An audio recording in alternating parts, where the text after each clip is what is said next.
Welcome to Everything Co-op, bringing you information on how cooperatives can help improve your quality of life. This show is being sponsored by the National Co-op Bank, NCB.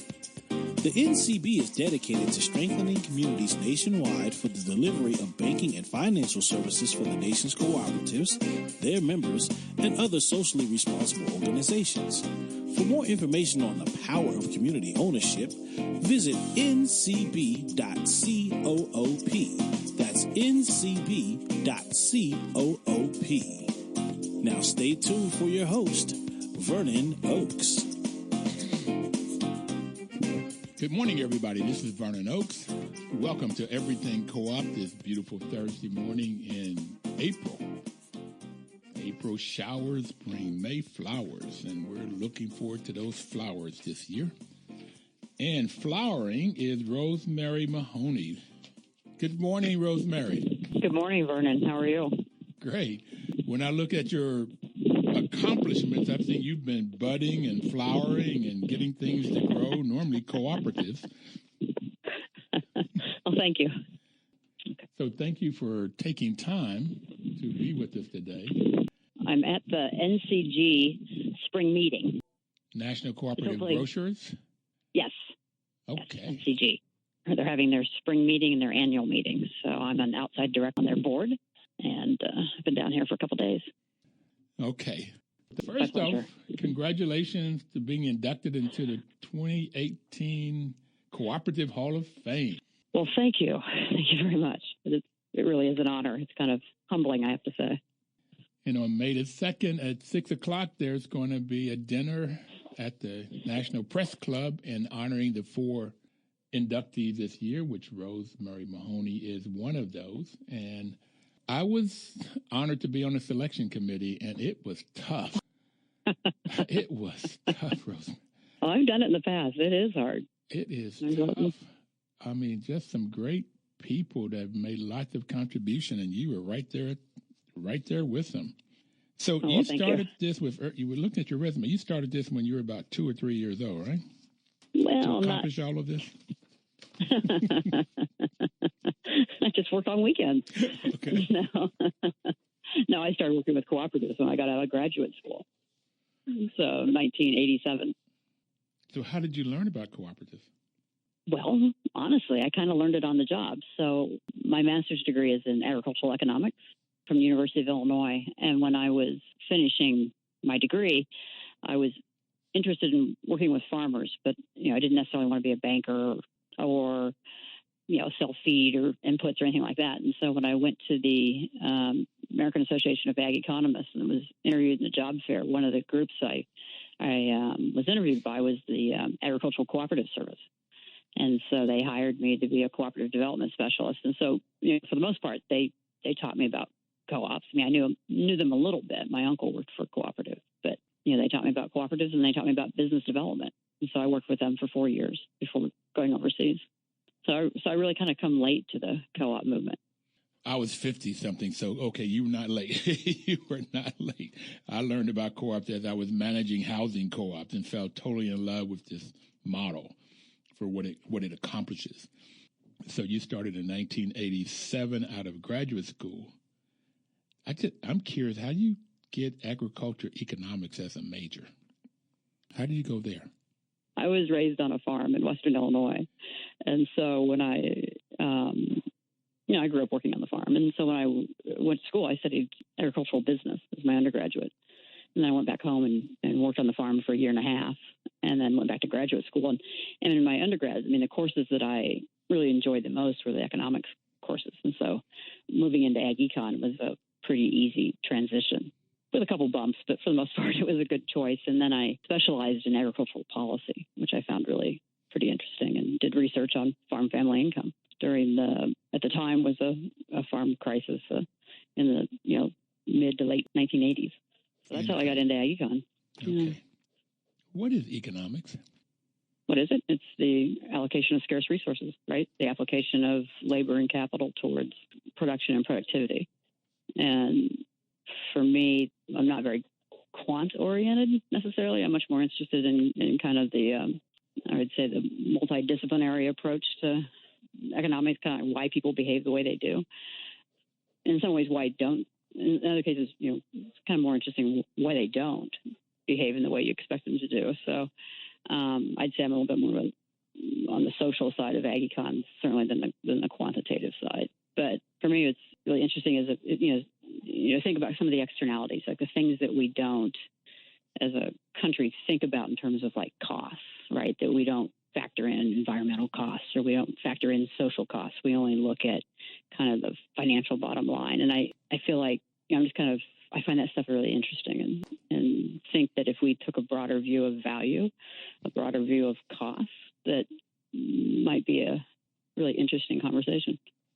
And interesting conversation probably change perhaps some of our policies and outlook. Absolutely. It would force us to have a longer term perspective, right? We would make our investments differently, I believe.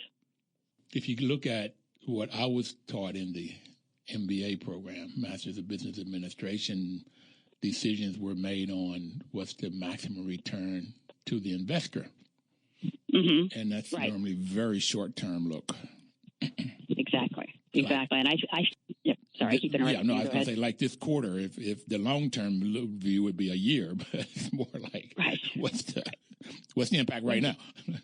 Well, exactly. And so, if you're managing a company with a 90-day perspective, the choices you're going to make aren't necessarily the ones that build a strong, sustainable company, something that's going to last into the future. And I think we've kind of, I hate saying it this way because it makes me feel like an old person, but I feel like we're kind of losing that.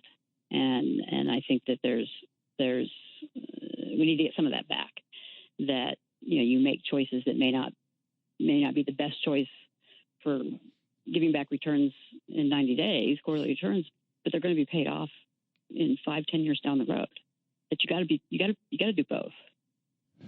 I've talked on this program a lot, Rosemary, about a couple of research pieces that the National Co-op Bank has funded to look at housing co-ops, and they compared HUD-funded housing co-ops compared to HUD-funded apartment buildings, and housing co-ops outperformed the apartment investments in every variable. Mm-hmm. A lot of it because the people in the housing co-op took longer-term views and replaced roofs when they needed to be replaced and fixed things. And so the physical plant was better 40 years down the road than the apartment was. Mm-hmm. Mm-hmm. Rents were lower because people took better care of it, and they didn't have the investment piece of getting increases every year. Increases happened when costs went up, not because of investments. People enjoyed their community better because they were a part of it and they made decisions to. See, look at every aspect, social. Oh, they also had savings in affordable housing. They talked about a 7.1% return off of their investment of whatever they put in their membership fee, but they also didn't consider the write-offs, the tax write-offs, and the lower cost, the opportunity cost. So it was huge in terms of investment. And I asked myself, Rosemary, why we don't as a country then, as HUD, put more money into co-op housing than in apartment buildings. And it would be the same thing with this longer view of agriculture or any other part of our economy. Why don't we make those investments that just really make more sense? Just so much more sense. Well, I guess the two-word answer would be vested interest. But, right. And I think the other thing is we both know is co-ops are just not that well known as an organizational model and as a business model. And I think it's within the co-op community. Obviously, it's something we've talked about for years, and I think in some ways we're doing a better job. But it's still a missed opportunity, right? That what we need, I believe, is when people have a problem they're trying to solve, or they have an issue they're trying to solve, that they think of a co-op themselves as a potential for solving that problem or creating that opportunity, as opposed to people who really know co-ops going out and looking for problems that they can solve. You know what I mean? Mm-hmm. And so I think that's a real challenge. And frankly, I'm not exactly sure how you get to it. I think in some ways, a cooperative solution to a kind of a large burning problem that brought recognition to the model would get a lot more people thinking about, could I use a cooperative in my community or in my business space. But that's missing. And without that, I think we miss probably tons of opportunities where cooperatives could be really valuable because people just don't know it. They don't know about it. Well, you mentioned vested interest, but I want to go back to that because that fits to me of people not knowing about it also. So can you explain a little bit more about what you mean by vested interest? You said it quietly. I'm still kind of walking around the hotel looking for a quiet space. Oh. But what I meant by it was that, when a system is set up in the way that it's set up, people have a vested interest in that remaining the way it is, right? And so, in any case, when you change the way something's arranged, there's going to be some winners and there's going to be some losers.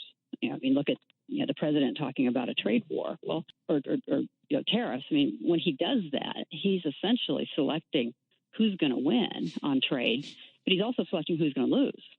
Okay. And so, the farmers and everybody else who see, tariffs as a threat are going to say, hey, wait a minute.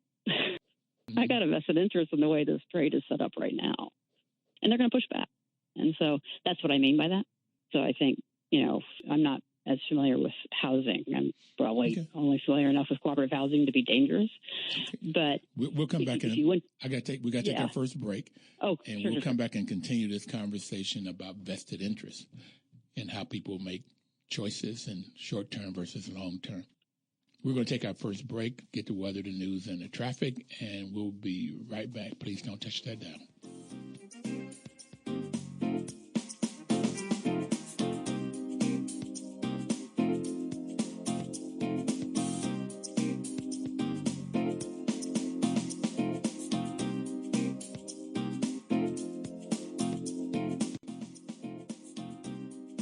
Information is power.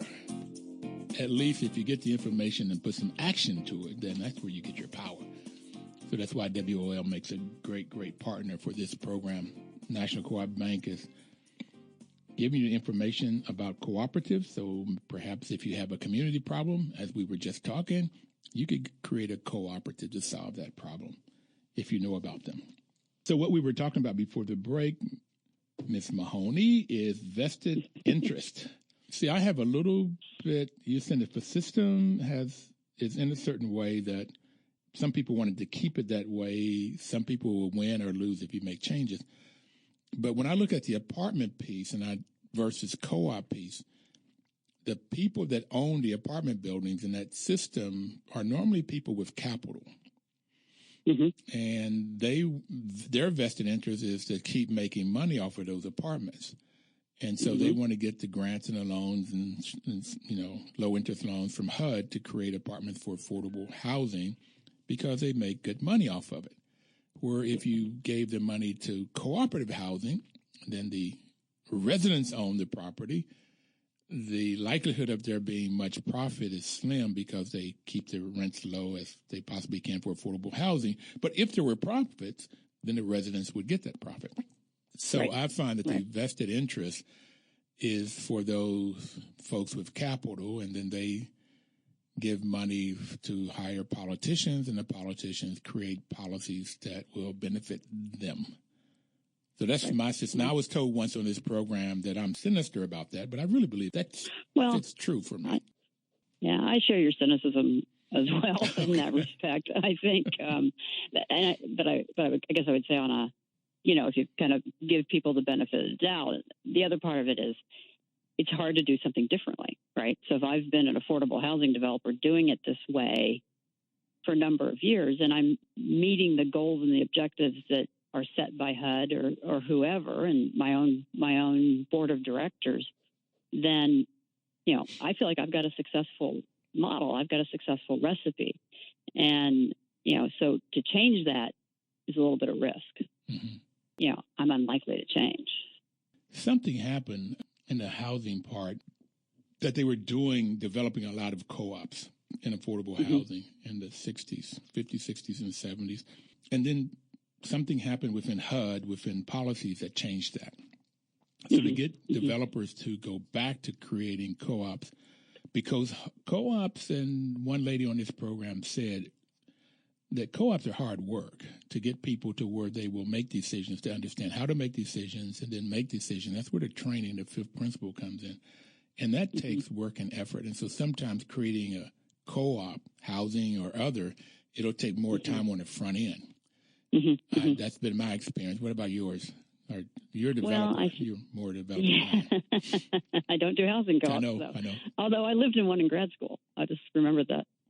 I think that's right. I mean, to set up a cooperative properly, right? I mean, you need several things, but two that you really need is you need to make sure that the members have a true understanding of what it is they're taking on and what their role and obligation in that is going to be, and then helping them, to the extent they need it, to step into those rules and to be trained and to be, informed about what they're going to do and the amount of time it takes and, all of that. And, depending on what you're doing, a co-op can take a fair bit of time on the parts of the founders.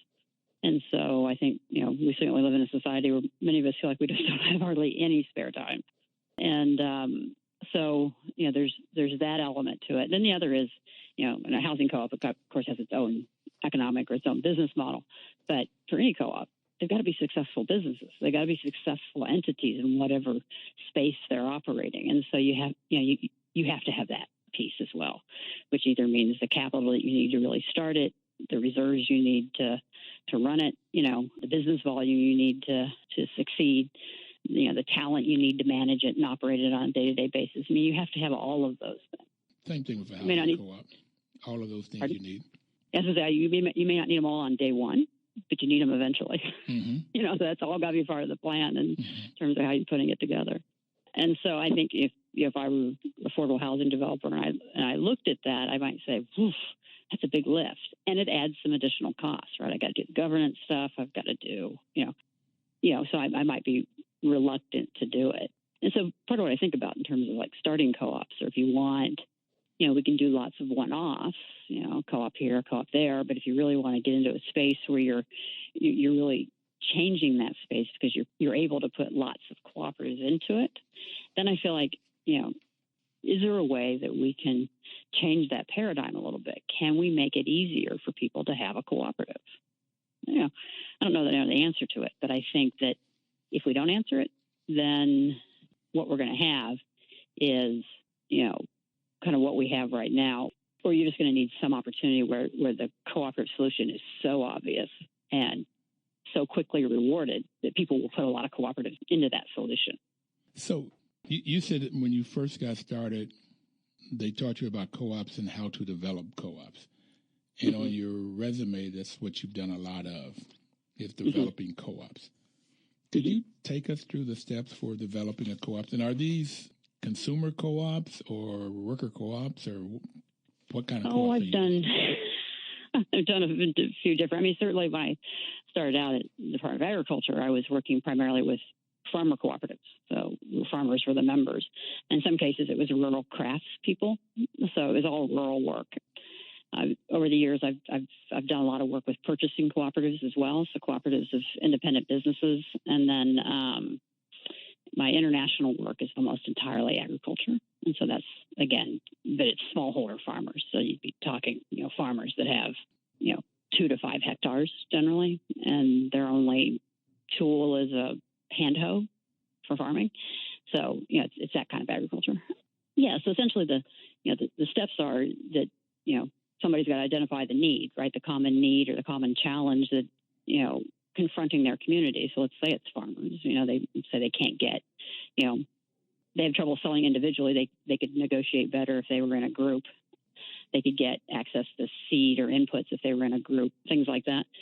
So they identify what the opportunity, the need is, and then they, you put together a steering committee or a group of those farmers who say, we're going to explore this idea. And then there's, of course, the fact finding in it, which is, what does it take to form a co-op?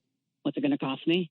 So you kind of do a preliminary, I would say, some feasibility work and just say, this is what this is and this is what this is going to take. And that group should talk about itself about whether they have the resources or the energy to do it, right? Is there enough value there for them individually to go ahead and continue forward? And does it look like it could succeed?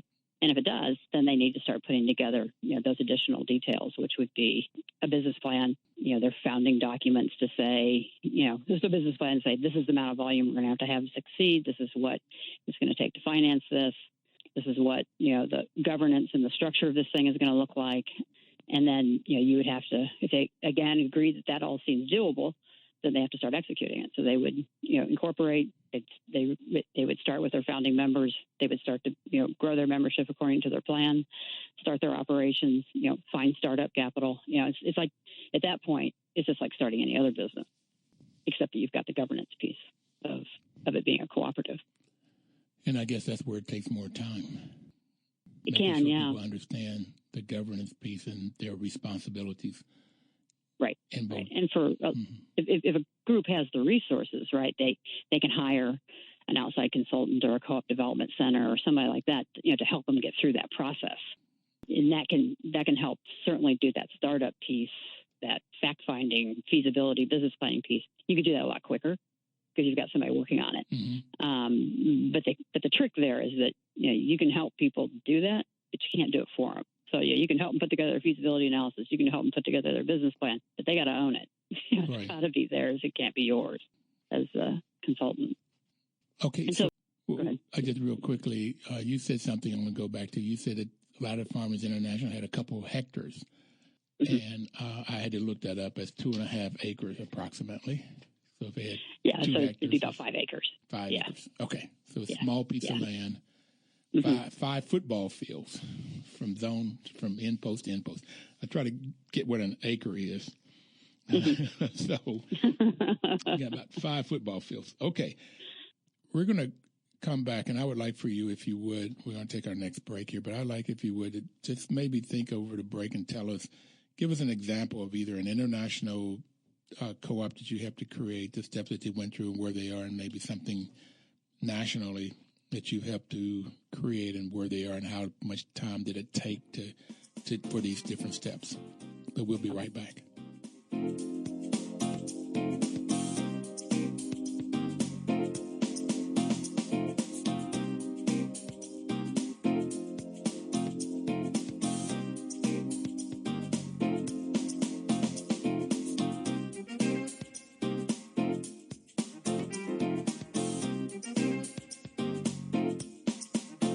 Washington, D.C.'s News Talk, 1450 AM WOS and 95.9 FM.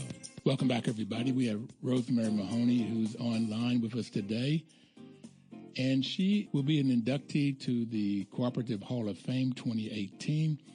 And on May the 2nd at 6 o'clock, there's a dinner honoring her and 3 others who's being induced into the Cooperative Hall of Fame. And if you would like to get more information about that, you can go to cdf.coop. That's Cooperative Development Foundation.coop, and you can get information or buy tickets or make donations. This is CDF, Cooperative Development Foundation's major fundraiser for the year. And a great way of honoring and getting the word out, because as Rosemary has already said today, is people don't know about co-ops and don't know that co-ops can solve community problems. And so you could come and listen to what these great people have done. And before we took break, Rosemary, I'll ask you if you could think about a couple of projects, one internationally and one nationally, that you may have helped to develop and take us through those steps. So if people saw a problem, and that problem could be, I need jobs, it could be rainwaters going into the Potomac, it could be almost anything. You have a problem in the community, housing, financial for credit unions, but anything that you see as a problem, you can create a co-op to solve it. So give us a couple examples, please. Okay.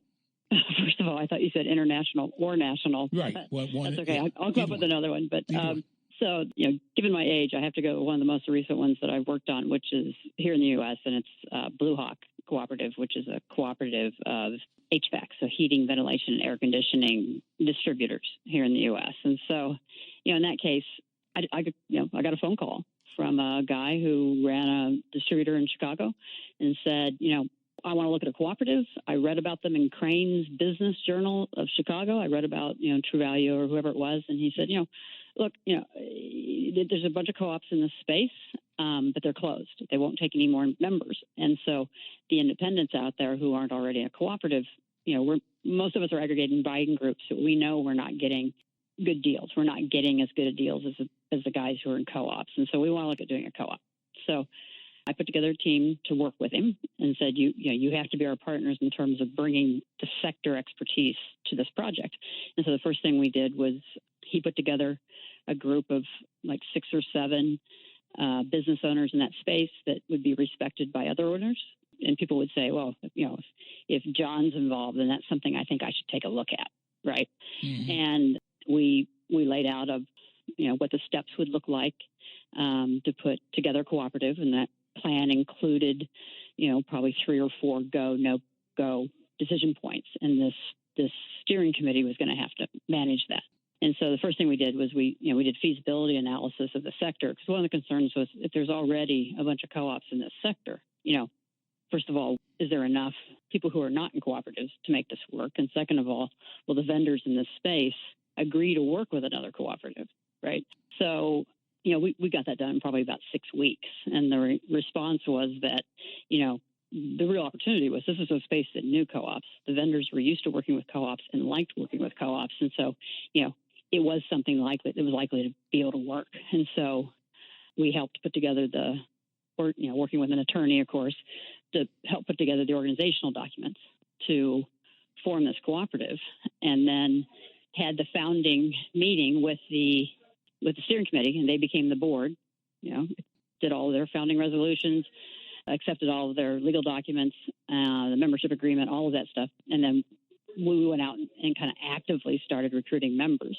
And once we got to and we put together the business plan, and that was approved at that meeting as well. So, and then we started recruiting members. And once we got a certain number of members, I don't recall exactly what that was, then we started negotiating with vendors to get some early deals, and then that would help us bring in more members.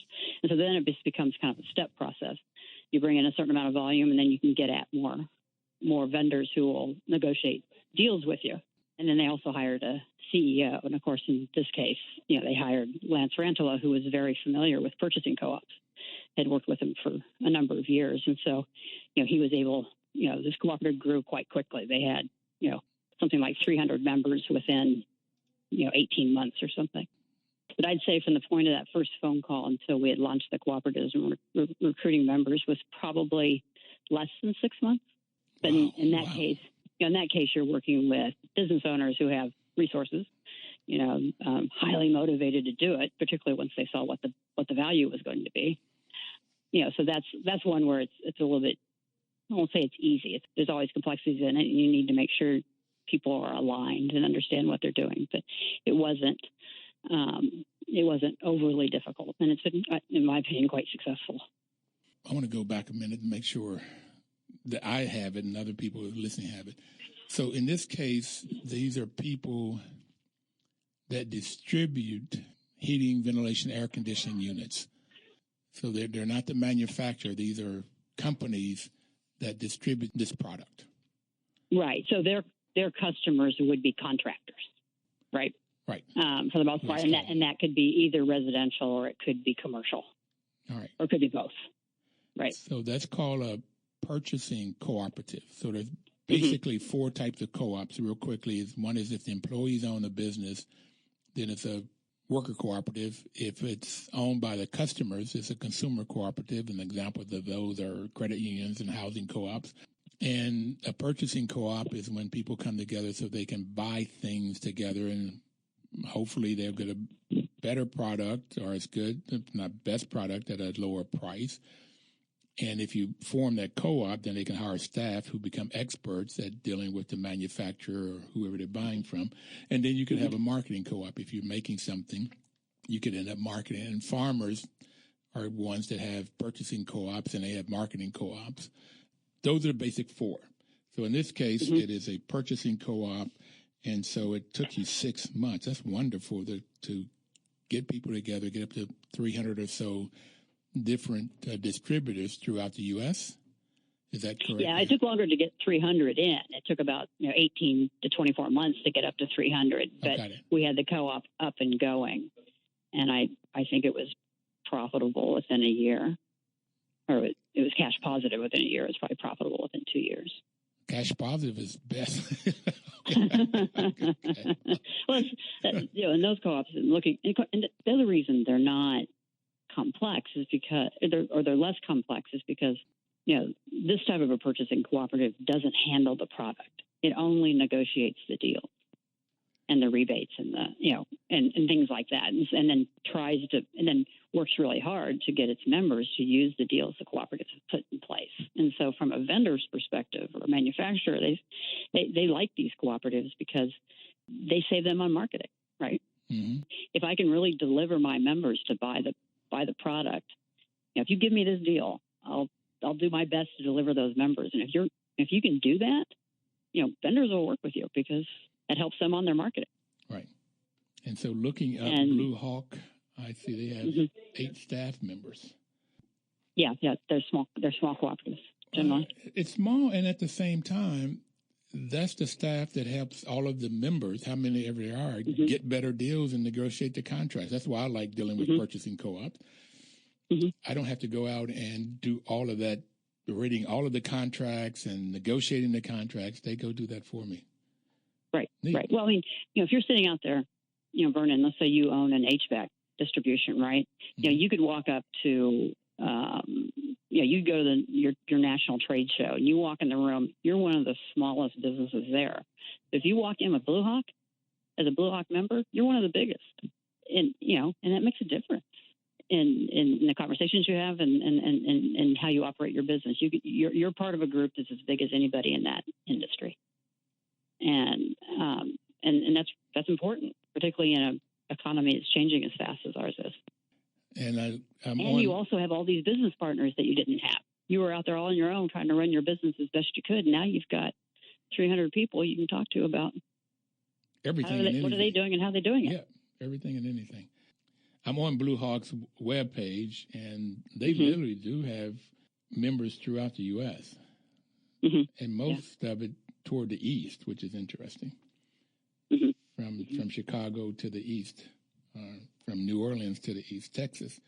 This is wonderful. Okay, so what I find interesting is 6 months to get it started, because worker co-op seem like it takes a couple years to really get people trained up and knowing what's going on. But I also understand that for co-ops, 90% of co-ops are still in business after 5 years, where I've been told that for capitalistic businesses that start up with one person, two persons, that only about 10 or 15% are still alive after 5 years. So just the opposite for survival. And the sense of it is because of the training that goes into it and the shared, having somebody in there with you to make those decisions. Right. And I suspect that there's probably, I don't know this is totally speculation on my part, but that there's probably a lot of co-ops that are considered that don't get launched, that the members, for whatever reason, just don't say, we're not going to do this. Either it looks too hard for me or it doesn't have enough value for me. So I think you may have, in those numbers, those statistics, it may be that by the time a co-op gets to the point of actually being launched, it's really been vetted, much more so, because if you and I wanted to go together and form a business, we could have it tomorrow. No one could stop us. If we were poorly organized or it was a really bad idea, no one's going to tell us no necessarily.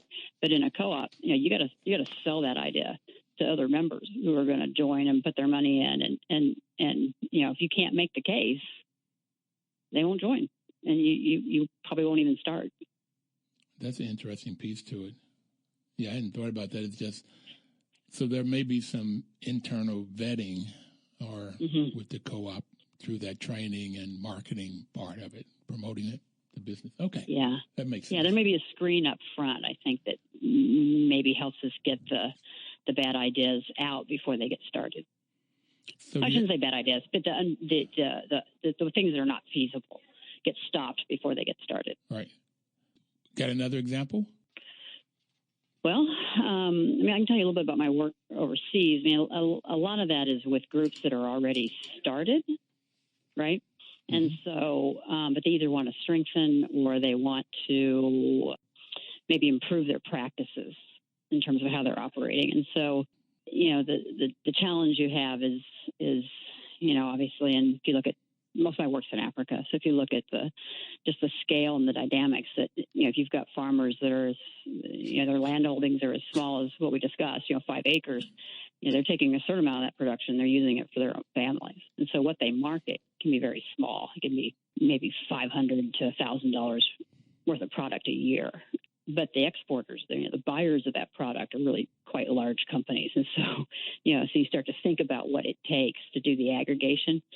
So these co-op systems will have, 80 to 150,000 farmers in them. Mm-hmm. And, aggregating from these, small village clubs up through a series of collection points, which are oftentimes cooperatives. And so, and at the very base level, they'll be managed on a day-to-day basis by the board members, by the managing board, who are volunteers and who are farmers, and oftentimes they're low literacy. Rosemary, and so let's put a pin right there. We're going to go to our final break, and I want to come back and hear more of this. I'm excited. Okay, we'll be right back.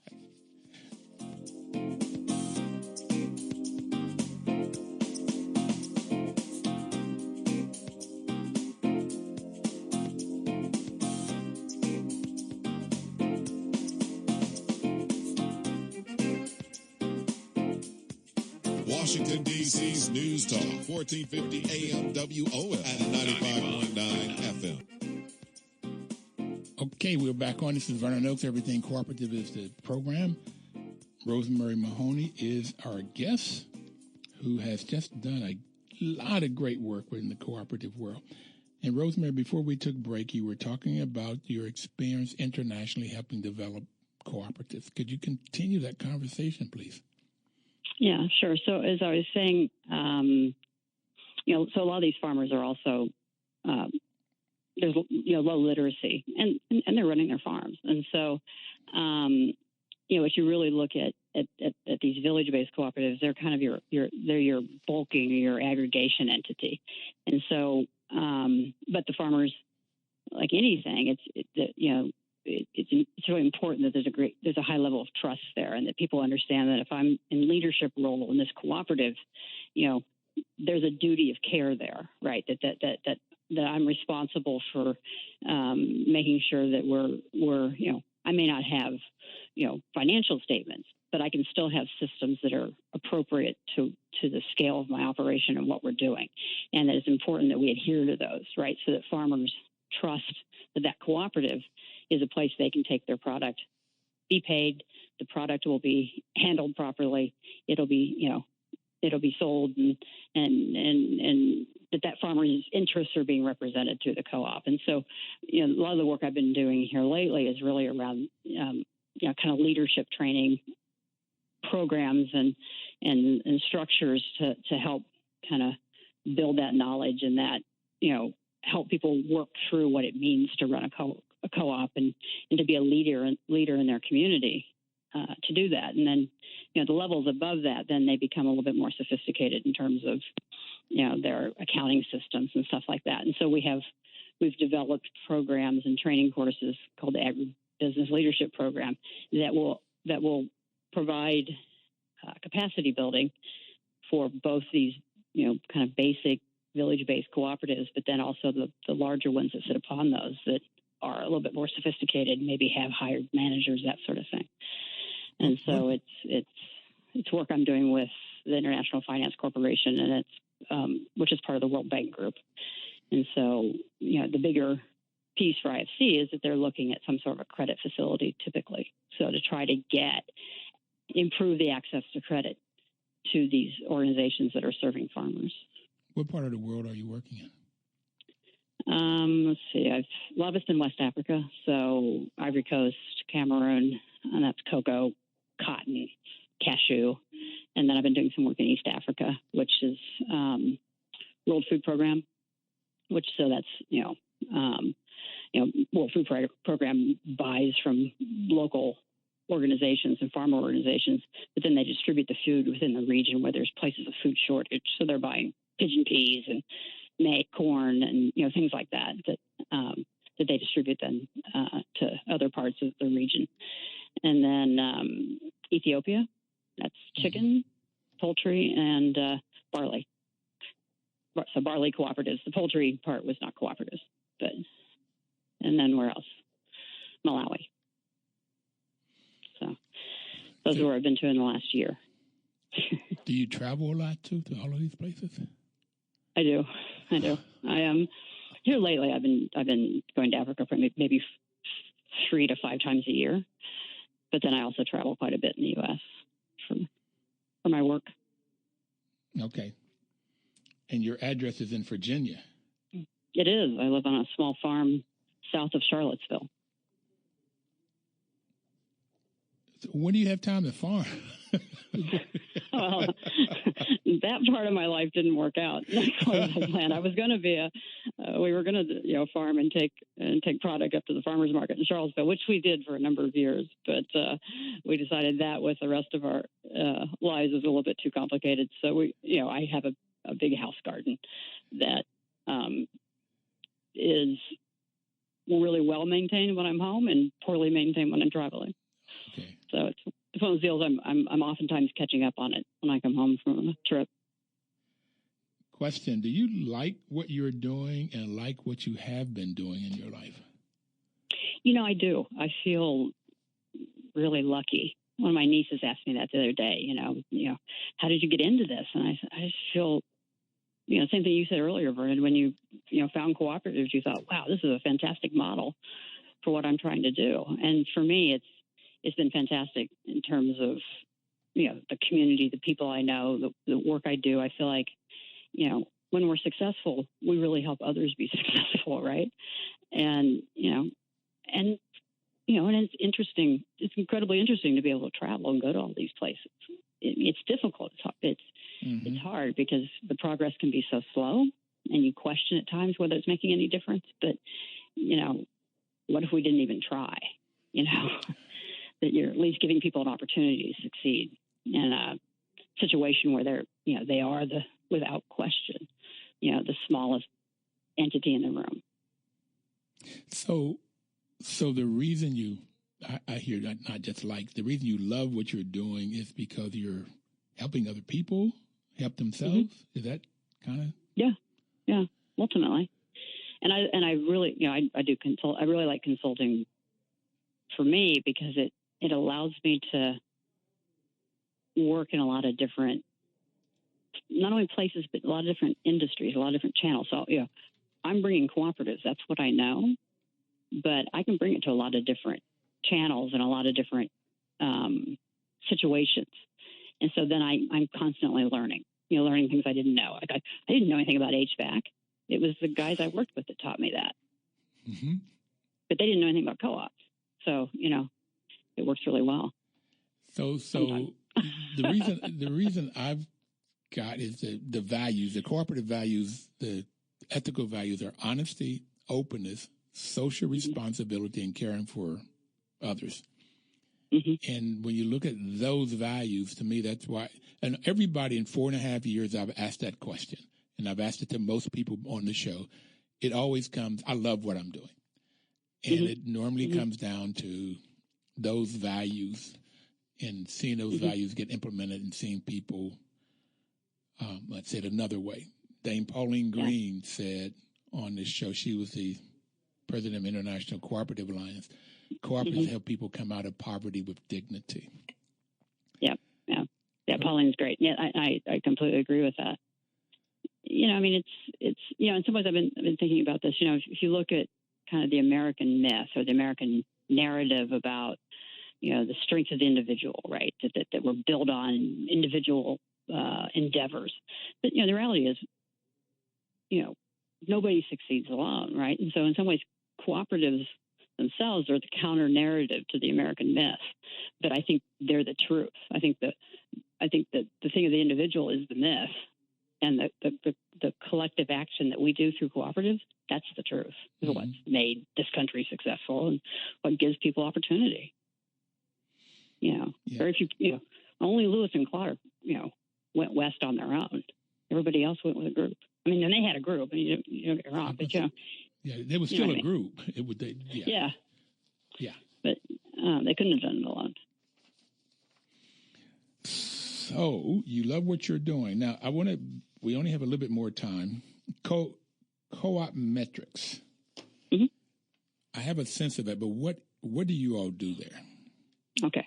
So our name now is CoopMetrics. And we're hybrid. We're a hybrid cooperative. So we're both a worker. So we have a worker component, we have a consumer component, and then we have a membership group that's also the founders who helped start CoopMetrics. And we provide financial and operational benchmarking to support the development of individual businesses, nonprofits, and cooperatives. It was Walden Swanson and Kate Sundberg who started CoopMetrics, and their view was, and they were working with food cooperatives, was that if you look at the competitors of a food cooperative, 30 years ago, so Whole Foods was getting started, all these other groups, one thing those guys had that the co-ops didn't was an ability to look and compare all of their stores, right? And see what was working and what wasn't, and to make that change all the way across. Food co-ops were operating without that comparative data. And so CoopMetrics was built originally to allow the food cooperatives to have that sort of comparative data to where they could start to identify best practices, set targets as a group to improve their own performance. And it was Chuck Snyder who went to Walden and said, geez, other independent businesses could benefit from this. And so Walden formed CoopMetrics at the time and started offering the services into other communities. So we benchmark independent businesses and nonprofits. Well, for those that don't know, Chuck Snyder is the president of National Cooperative Bank. He's our sponsor today. Yes.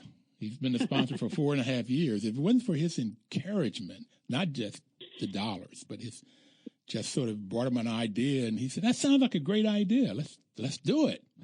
Yeah, he's great. Yeah. He has a tremendous amount of enthusiasm for this. Just the idea that we need to be working to spark more co-ops and to help people succeed. Last minute, what do you want to leave people with? What do I want to leave people with? Mm-hmm. It's much easier, I just answer your question. I guess, I just feel like this is the good people's work, and we just got to keep doing it and be thinking about ways to get better. One question I'm brainstorming in my mind, and I don't have the answer, is, we've got a business model that comes out of the 19th century in a world that is changing incredibly fast. Is there ways that we can take the core of that business model, that business concept, and make it work even better in what's happening right now? And before he cuts us off, I think the reason is what's common is what's been there all the time, and that is that caring for one another, working together as groups, that's what's there no matter how much change, being community. Right. Yeah. Right. The community's coming together in different ways now, and that's something we have to think about. Because I think people do. I think they're hungry for authenticity, and I think that's something cooperatives really have. Rosemary, right. Thank you so very much, and everybody out there, please have a wonderful week and work cooperatively, live cooperatively. We'll see you next Thursday. Thanks, Rosemary. All right, thank you. Washington, D.C.'s News Talk, 1450 AM WOS and 95.